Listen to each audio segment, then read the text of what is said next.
Hello and welcome to my Metal Debt Team friends and treasure hunters. Today, as you know, it is our guest night, and we have a really special guest, and has become a friend, Keith Ponynter. Now, he has become what we call the history man because he knows a lot about certain levels of history periods: World War One, World War Two, the railway. And believe me, I've had a chat, and he could write a book, and probably is. But he has a lot of different artifacts to show from those periods. Very interesting stories to tell you. And that's not including being a member of the Essex Magnet hunting magnet group. So let's welcome my friend Keith, and let's hear about his stories and show some artifacts. What he has with him at the moment. Okay, let's bring Keith on. And welcome, Keith. Hey! Greetings, ladies and gentlemen, boys and girls. This is here we are. History man. Welcome, mate. Now, this guy knows his history, and I thought I knew a bit, but Keith is the man. So let's start out with the first question. How did it all start out? Was it detecting? How did you start out the history? It started out in 1970. Right. Way back in the 1970 when my mate bought himself a canal boat. Right. And he was tugging along in Birmingham, banging into everything and anything that was in the canal at the time.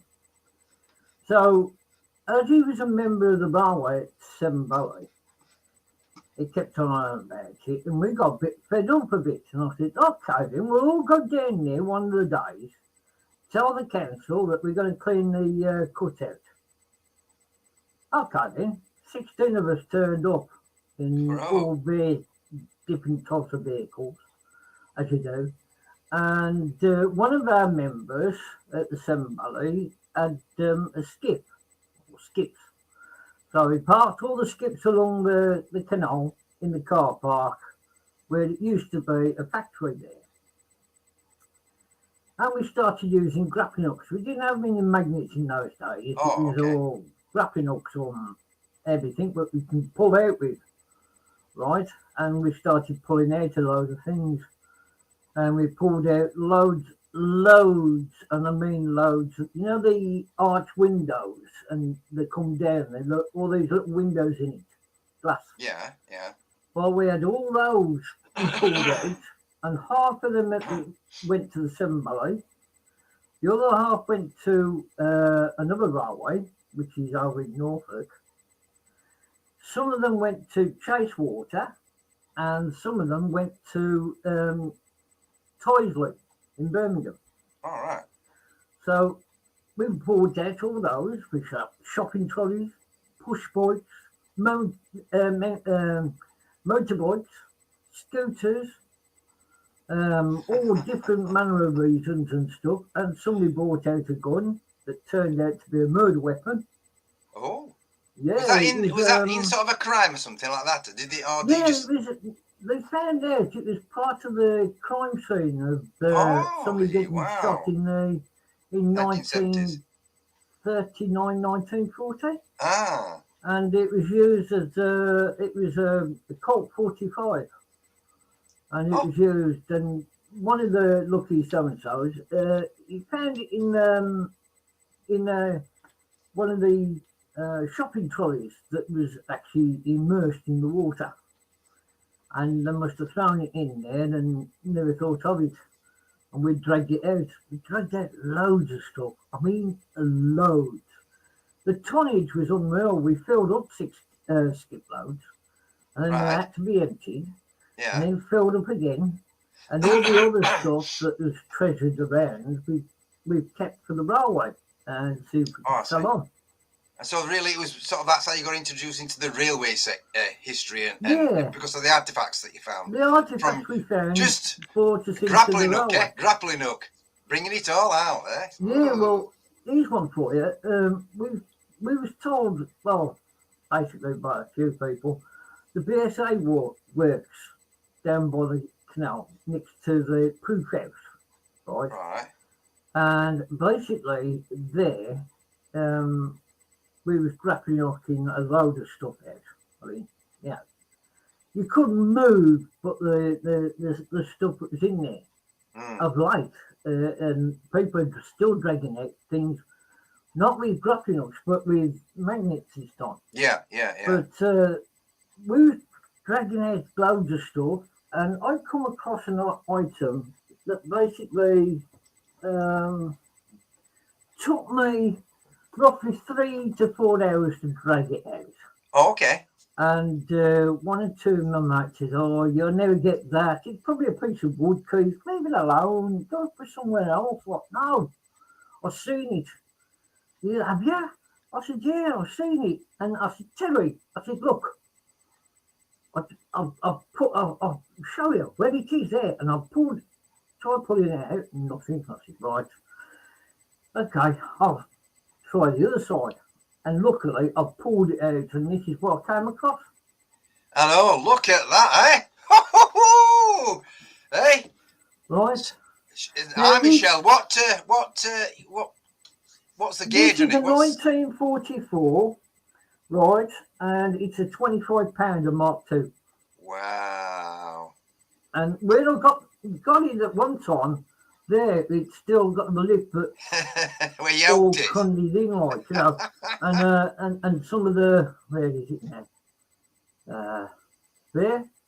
You Yeah, we where can see a lot of I hit it 1 or 2 times. There's another one the other side there. a couple of dents in it. And there. But I couldn't get out of it, so I swung it around the back, and luckily the hook went in there and pulled it out that way. Is that Second World War then? That's Second World War. Okay. Have you got anything else you showed us that you grappled out? Place I used to walk around. We was getting some rails out of Wolverhampton, low level, right? And we was actually and tongue trying to get everything out, and so it could chase water. And on my walkabouts, we was having a break, and I thought I'll go for a walk and see if the low level it goes from a high level right down to a low level. Oh, your tides, yeah, your tides. The railway. Oh, the railway. Oh, sorry. The railway. And I was walking up there and minding my own business, like, bloody hell, what's that? So I pushed it around with my foot and disturbed a big ant nest. I thought, oh, Christ. But there's something there, and I was getting bitten to death like nobby. And it weren't black ants, it was red ants. Oh, yeah. Oh, yes. Nasty little buggers, them. Yeah, that's one of them. Oh, look at that. Fantastic, right. Isn't it? Now, 1958. These was on the edge. Oh, I see. On the embankment. Loads of these plaques.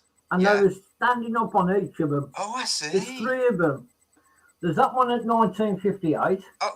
Birmingham. Just pardon my ignorance, but what are they for then? They stick on the actual wagons themselves.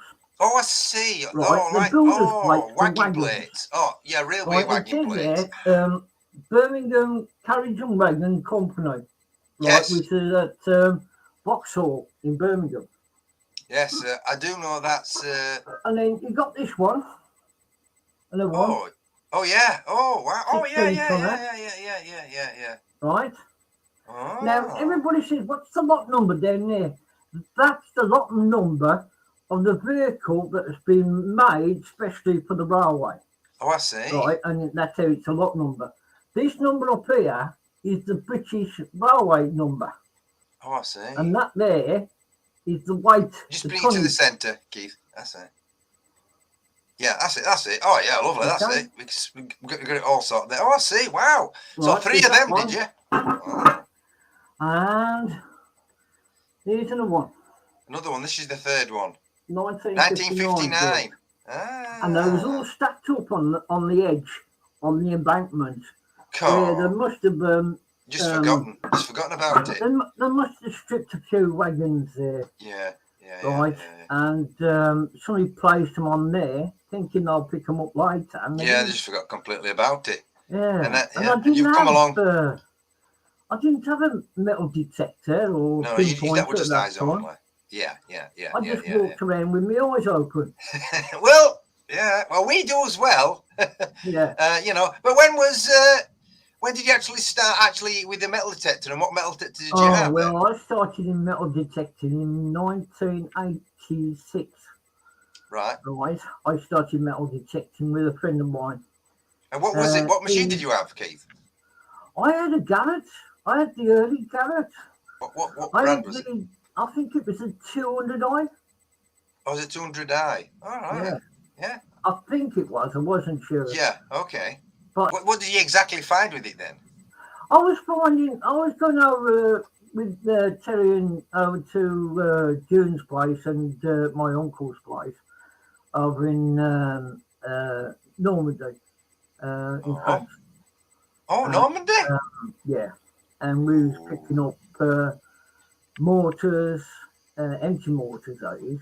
Empty mortars, yeah. But also fuses, end fuses, 2-inch mortar fuses, 3-inch mortars, even anti-tank shells, a lot.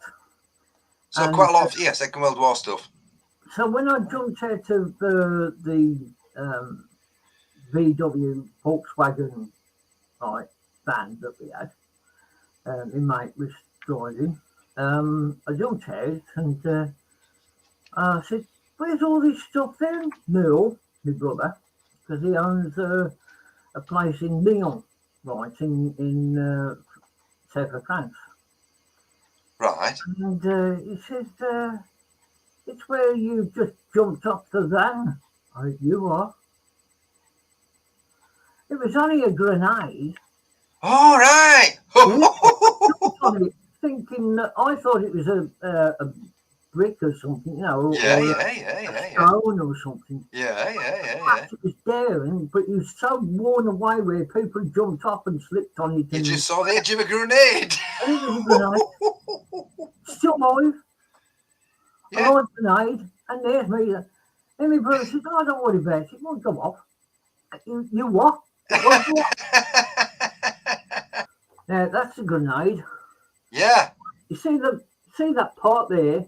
Yeah. That was all worn away, and it was steel, right? Right. And the pin was like it is now, above there. I see. And the soil was just above the edge there. Yes. So you just land on it and walking away from it. And that's it was. Still alive, that or what? You're not going to pull the pin out, are you? This is a practice grenade. Ah. What I found. I see. On the walkabouts over in Stafford at the old army base. I see. These are made of plastic, or the form of plastic, which is is it like a Bakelite or something? Oh, I see. Wow. That I saw of it, I looked at it and I said, that's a practice one. I could take that. I see. So that's why it didn't go off, Keith. I'll tell you one thing. Many a time I've pulled a joke on my mates where I pulled the pin and went, out loud, Yeah. Oh yeah. My brothers, I didn't look at the floor. I was just looking around. Yeah. And we stayed in the camper van because I was doing the roof for the villa, right? Oh, I see. An old barn. Oh, I see. Well, this old barn, right, was used as a medic centre for the First World War and Second World War. And it's amazing what there is. My brother said, "Well, look at all this graffiti on here, look, And I looked at it, and this door, the door's at a half-angled sort of thing, so you've got to lift it up to close it, Uh-huh. And he said, I said to him, I'll utilise that door properly for you. He said, "Oh, no." I said, "Take it off and burn it." I said, "No, you can't do that." No, that's very, you're right there, Keith. People carve the names. Yeah. And everything, and the names carved into the actual. It's a pity you didn't take a photograph of it and show us. I wish I did, I know, that'd have been an amazing piece of history, wouldn't it? People, from all, but So Each First one World War there, then. everybody told me not to sleep in there, right? In the In the in the barn type thing. barn. Don't sleep in the barn. I said, All "Oh, right. no."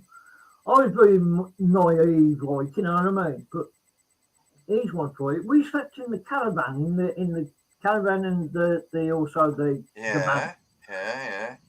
Because we was all clearing the yard for him and everywhere else where there's unexploded bombs, Right. right?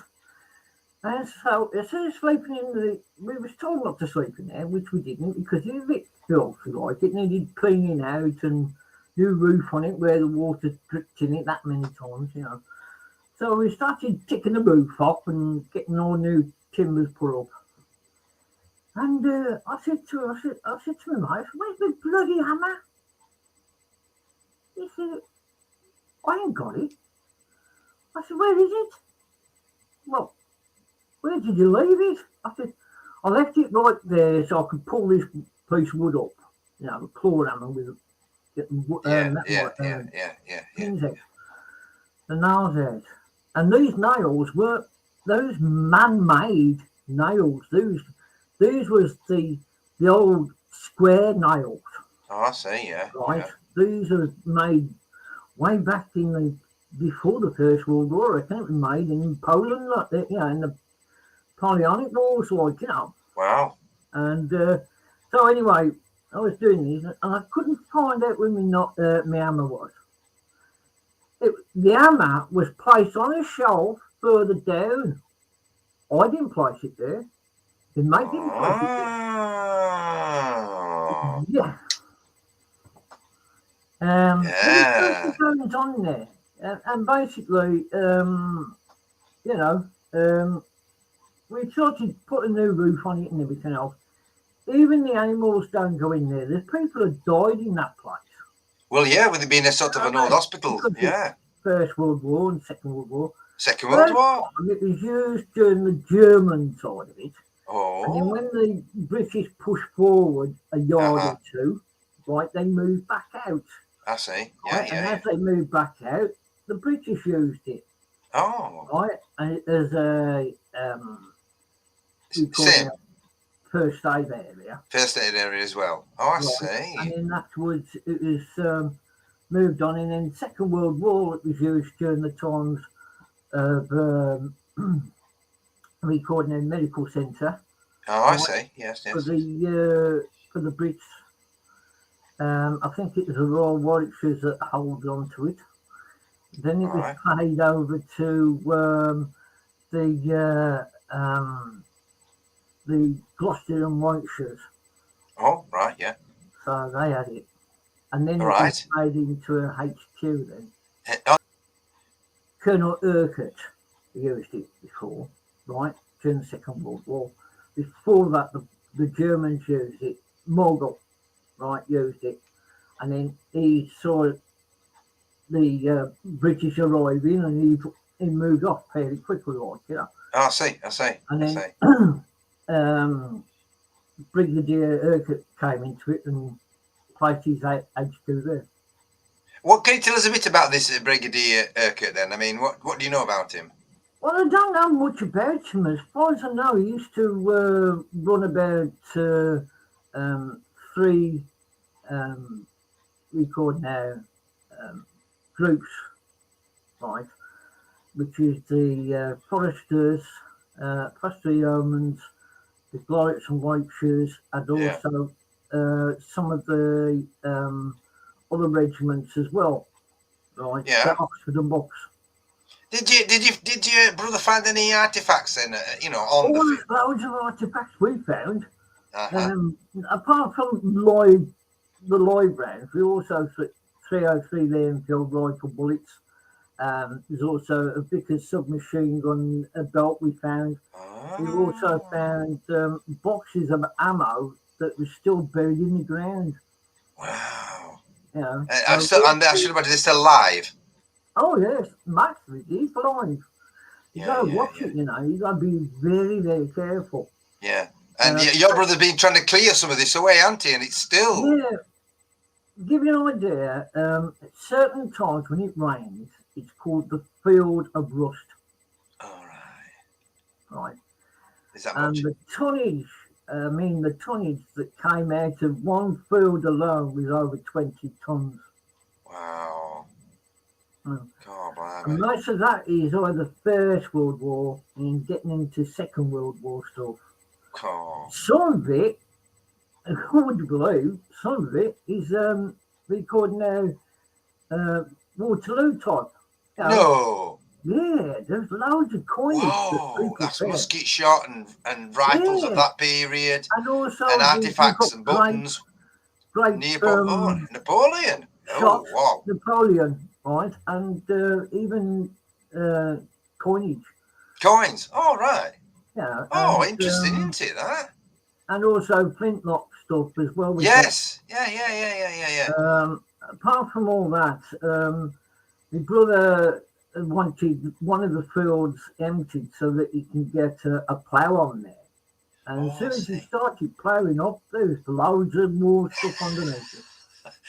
Big shells and that, eh? Oh Bigger. yeah.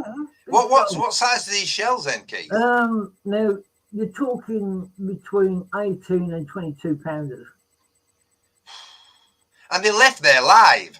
Yeah, well, most of them are alive. Most of them are deaded or basically broken up. Right. From previous, what it is, it's probably landed there, didn't get blown up. And I see. It exploded. Onto it, blew it up that way. Yeah, Or, I see. if the plough is going along with the tractor, many times they've lost wheels on the tractor because they've been blown up that much. Oh, I see. You know? And even some of the dangerous being a farmer out there, isn't it? Oh yeah. There's to give you an idea, there's a village out there, right, which the French have left it as is during the Second World War. Oh, I see. Where the French got massacred, right?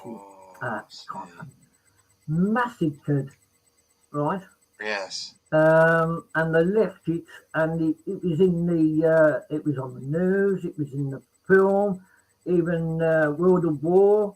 It was on that as well. Yeah. And it is now used as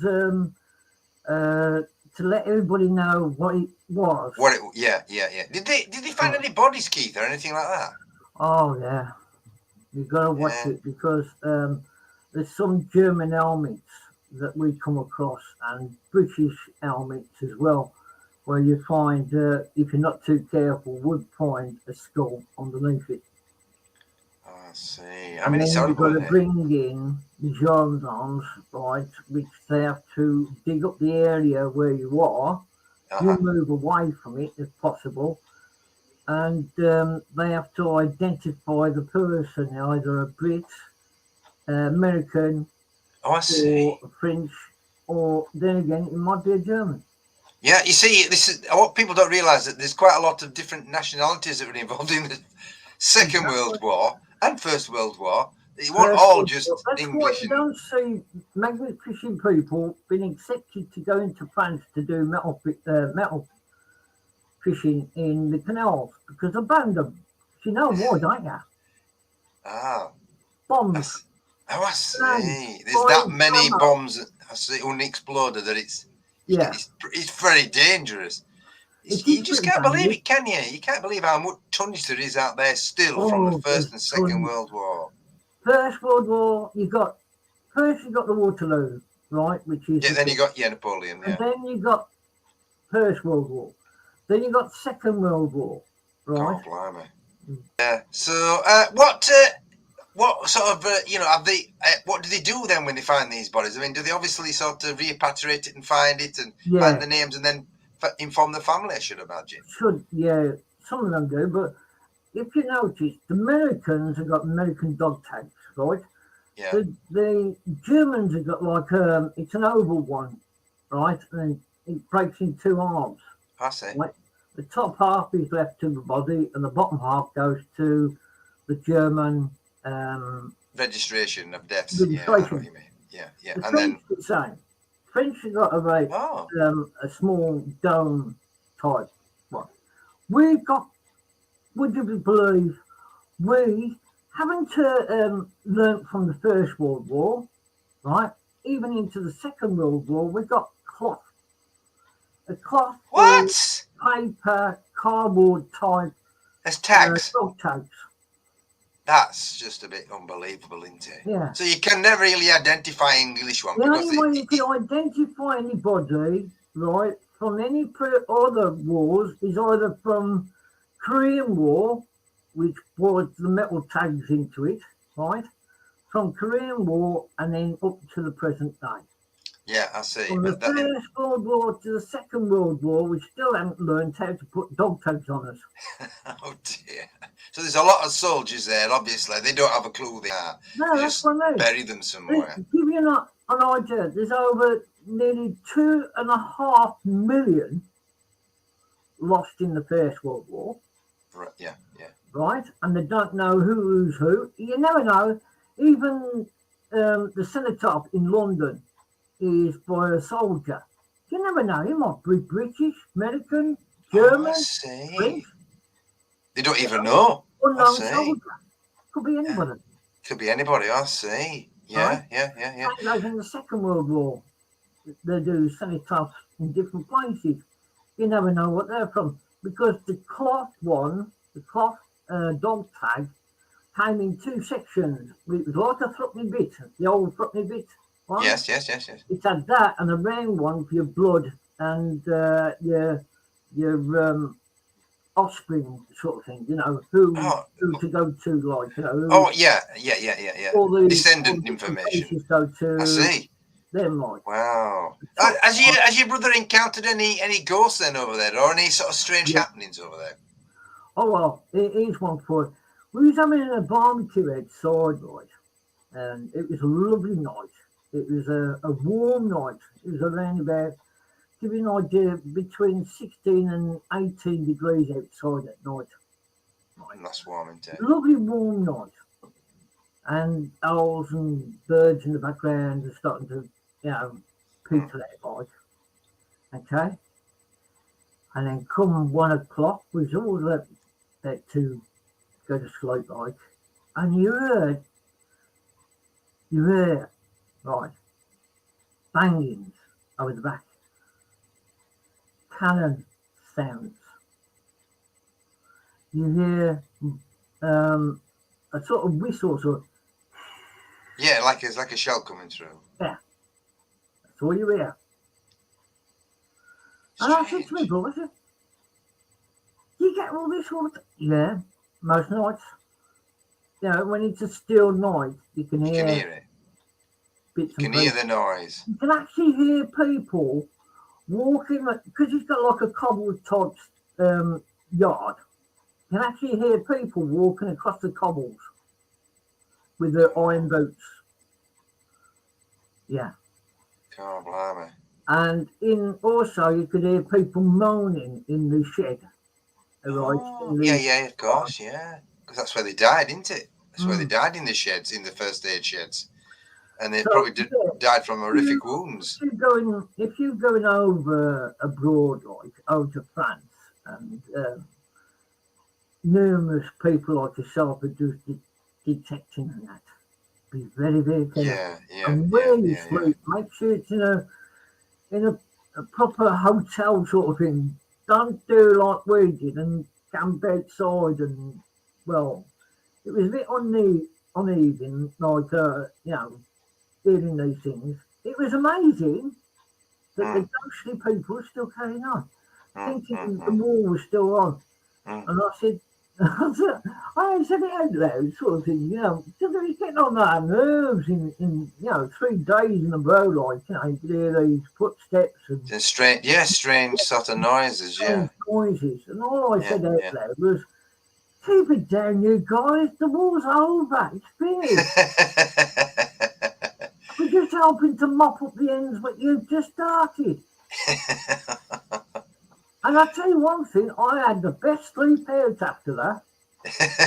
He had probably told them off and said, well, lads, tell them off, but just told them to keep No, I suppose so. You just say, look, yeah. 2 fields away, a French guy, He's good at his English. I mean, he's really good with his English, right? He started digging something called metal, and he said, "Could you give me a hand?" Yeah, come over. And we was helping to dig out this object. It turned out to be half of a First World War tank. Oh, wow. Hmm.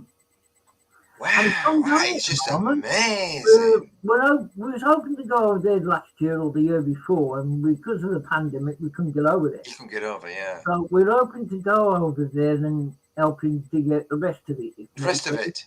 That's an history thing, isn't it? I mean, that Yeah, should be in a I museum. know that, but I mean, there's a lot of it going on.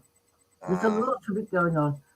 And, you know, the German cemetery is getting bigger and bigger every time they find anything else now.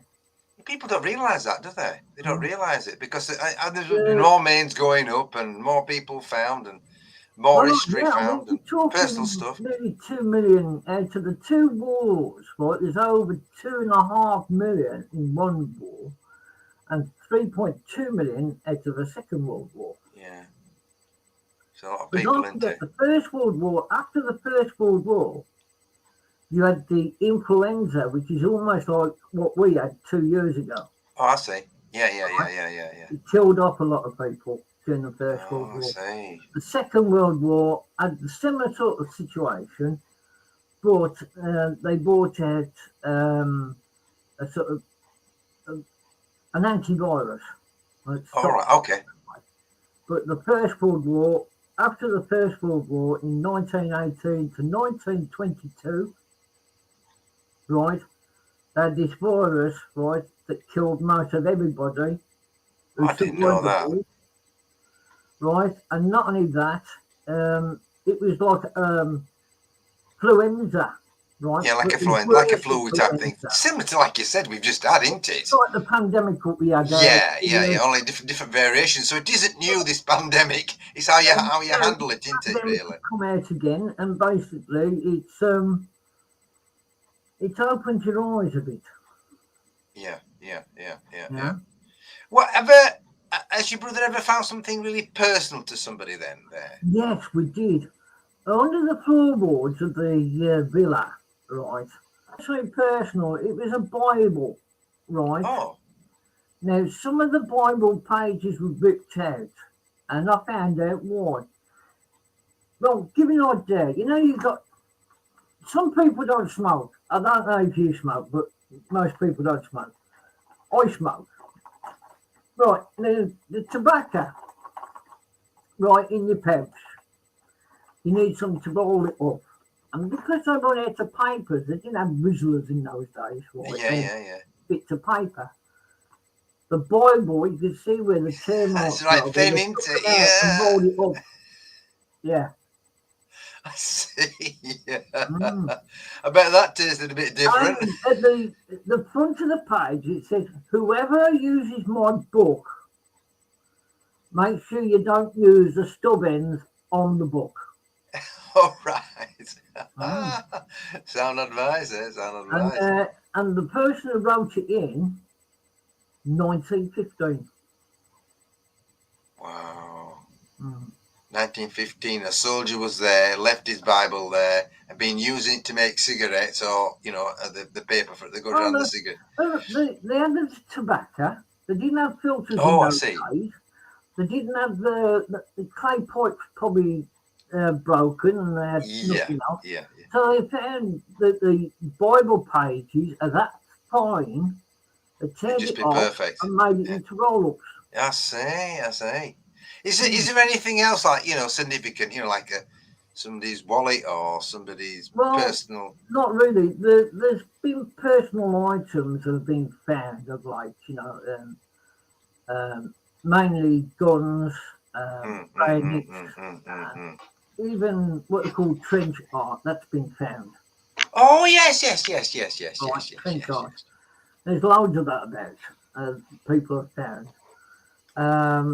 We didn't come across anything like that. We come across items that we kept but we gave it to the Malaysia Evernoor Museum, Oh, I see. I see. I right? see. Which Well, that's is good. the bayonets, First World War bayonets, and the daggers, and also, the trench lookouts where they can't look over the stuff because they get hit in the head. Right, they have these like little boxes that made up with little visors that go across, and you can see what's going on, and loads of things. And I'll show you two items that I've got, which is First Okay. World War. Go for it. Here we go.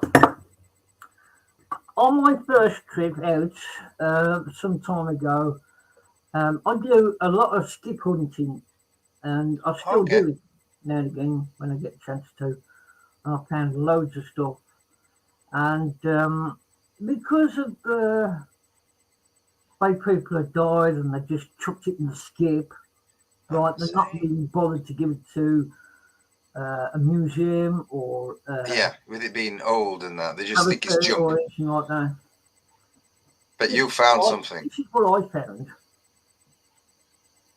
Oh, wow. Look at that, Bernard. That looks like First World War. Is it First World War? First World War. And is it English? Yes, Brit. Right. Hey, look at that in Escape. Just there, right, just there, 1902. 1902. But it was used during the First World War. Oh, obviously, yes. The World War. Because these clip onto, where that ring is there. Yeah, yes. Onto the 303 Enfield rifle. Oh, I see. Mm-hmm. Oh, I didn't know. Oh, so it's an Enfield 303 that it actually goes on. Yeah, they're quite long, aren't they? Have you noticed that the Brits had long one? Quite long, but even the First World War French ones, the gendarmes, right, about another 2 foot on, about a foot on top of that. What? Yeah. And the only way they know it's the French ones, the Germans do, when they hit it with a bullet. Oh, I see. Because it sticks up out of the trenches. Oh. Right? And they know it's a French one, and they're not this way. And the French walking, pacing up and down with the big. Yeah, we found loads of those. Yeah. We found loads of these as well, the British ones. Yeah. Have you found any German ones or? Yeah, I found a German one. And they're shorter. They are slightly shorter, right? And the Remy, right, which is the American ones, I swapped that for a Second World War radio that worked. Right, something. Yeah, I've got a Bren gun. I've got also a Lewis gun, a bit of submachine gun. Yeah. Talking about that. Hang on a second. You've got something connected with it. Oh, look at! Oh, what a beauty! That's a beauty, isn't it? Is that with that jacket? It's got air cooled. Is it water cooled? Yeah, it's water cooled. Is it First World War then? That's First World War. First World War. I thought it was. Right. Wow. And you see the case there? Yes. There. That is what it came in. Oh, what in a kind of box? In a box. Gee whiz. Right, and that there where my finger is, is a Piat, right, and that there is a 2-inch mortar. God, blimey. Okay. Artifacts there. Yeah, that's. So you've got a lot of artifacts, I'm afraid, Keith has. No, I've also was in filming. Oh yeah, yes. I've been on filming. Tell us all about that then. Come on. The group that I was with was the Norfolks and the Staffords, right? We coincided with the Norfolks because there weren't much of our Staffords about. Because our Stafford group had British, American, Canadian, and loads of Germans. Right? So we had to make up with the rest of them.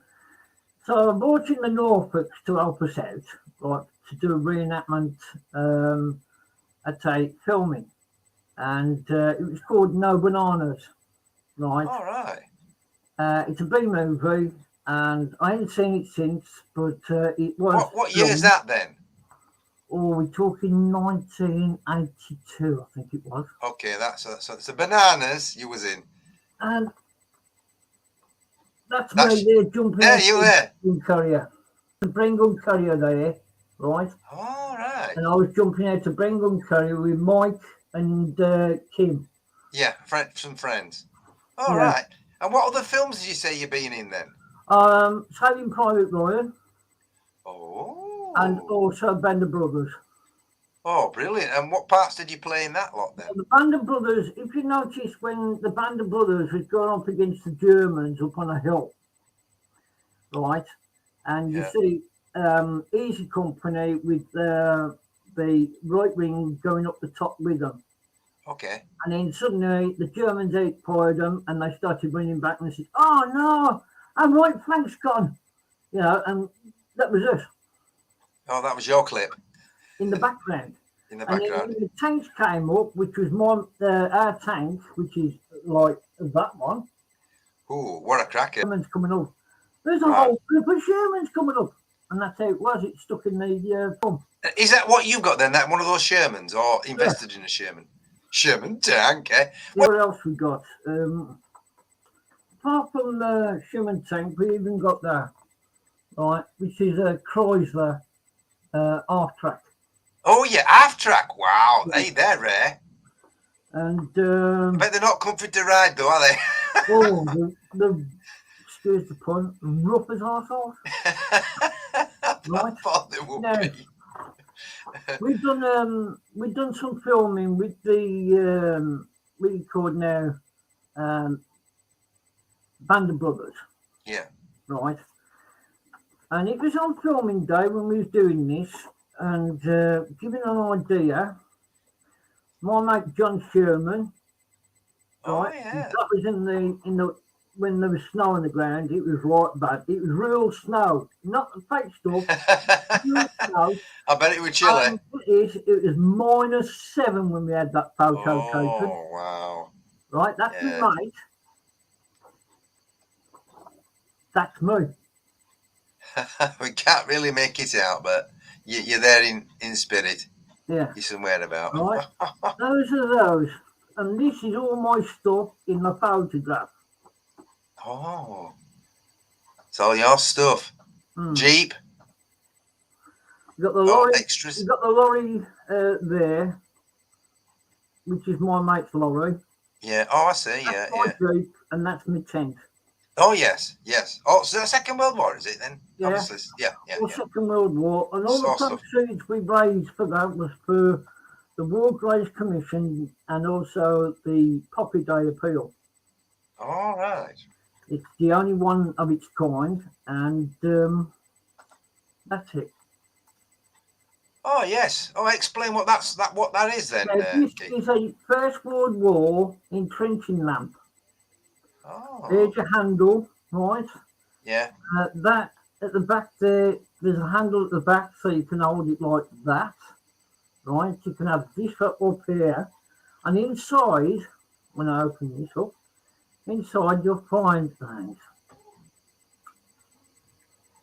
What's inside then? There we go. Candle. The candle. Right. It's a trenching lamp.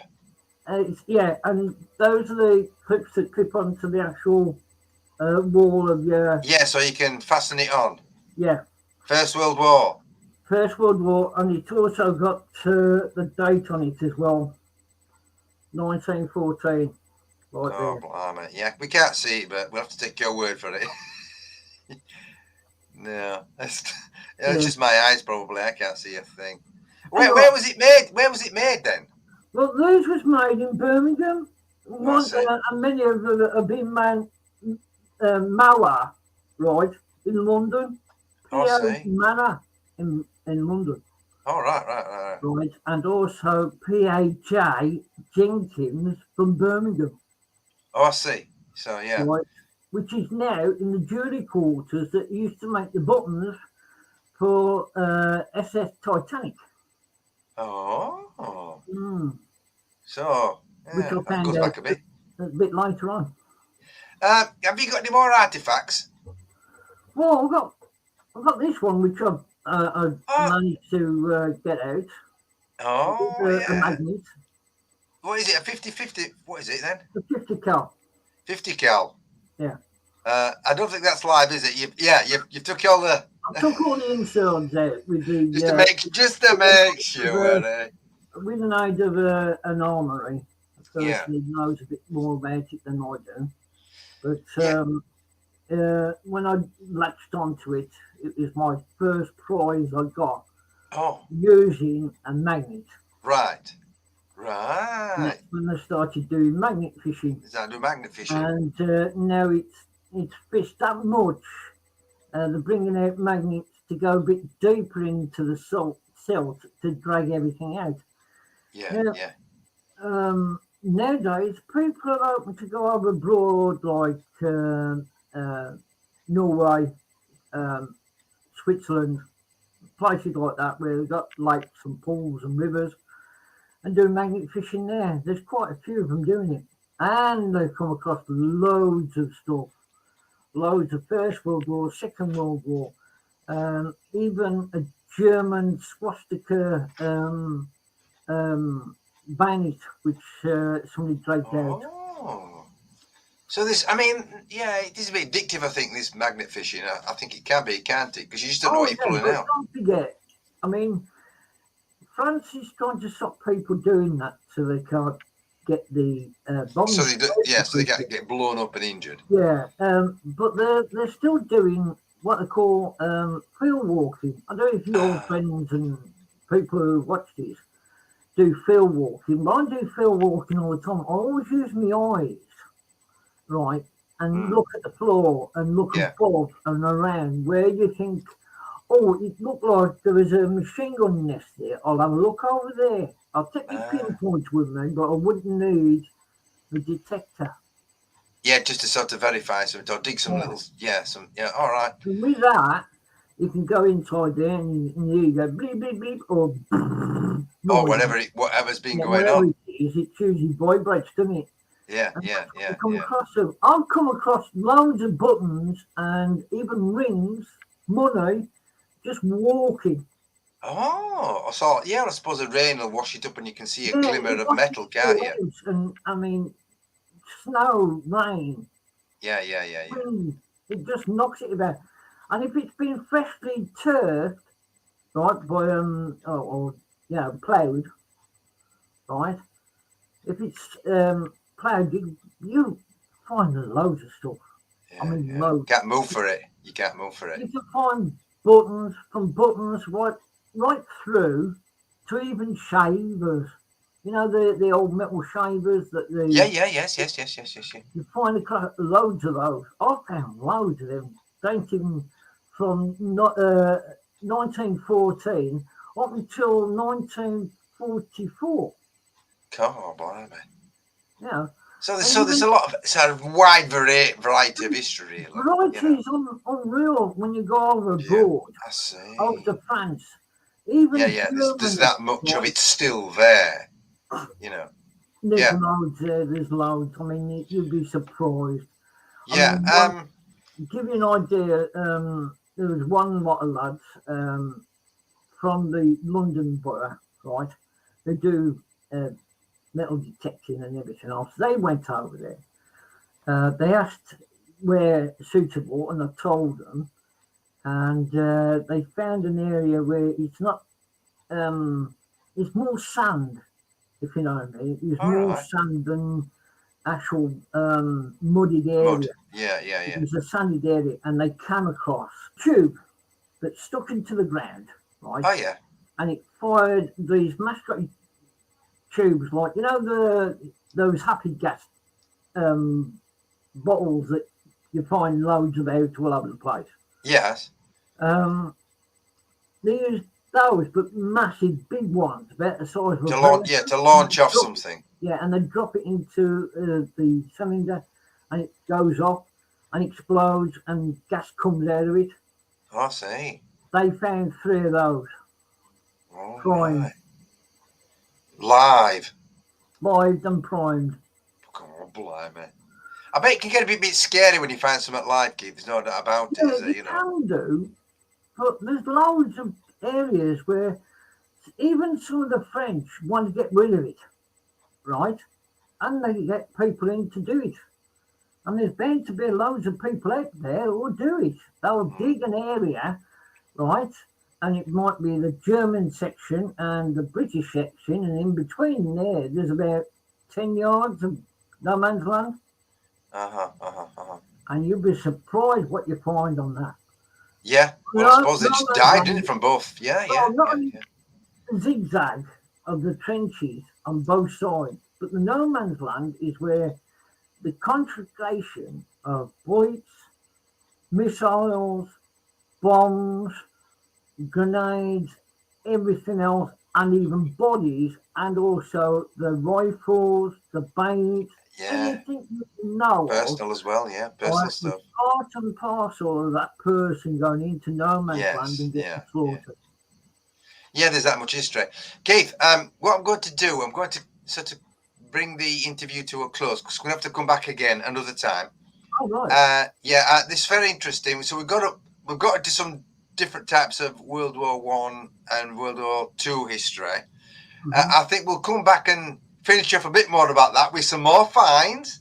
And then maybe we'll do another one after that about the railway, because I think that railway is going to take up. Basically, to my own art, but I've also got. So maybe we'll tell stories about the railway and your history and the knowledge about that, because we've just gone through over about an hour now, and I want to save something for later. Oh, right, okay. But, thanks for coming on, Keith. It's been absolutely brilliant, very interesting and fascinating. I'll see you and contact you at a later point, and we'll rebook you for another interview with further historical information. If anybody wants to get in touch with me, I'm on Facebook. You're on Facebook as the History Man. Yes. Yeah. Right. Can't go wrong with that, can you? Well, thanks for your time, Keith. We'll finish now, and we'll get you in another time, pal. All right. All right. Thank you very much. It's been brilliant. Cheers. Bye now. Bye.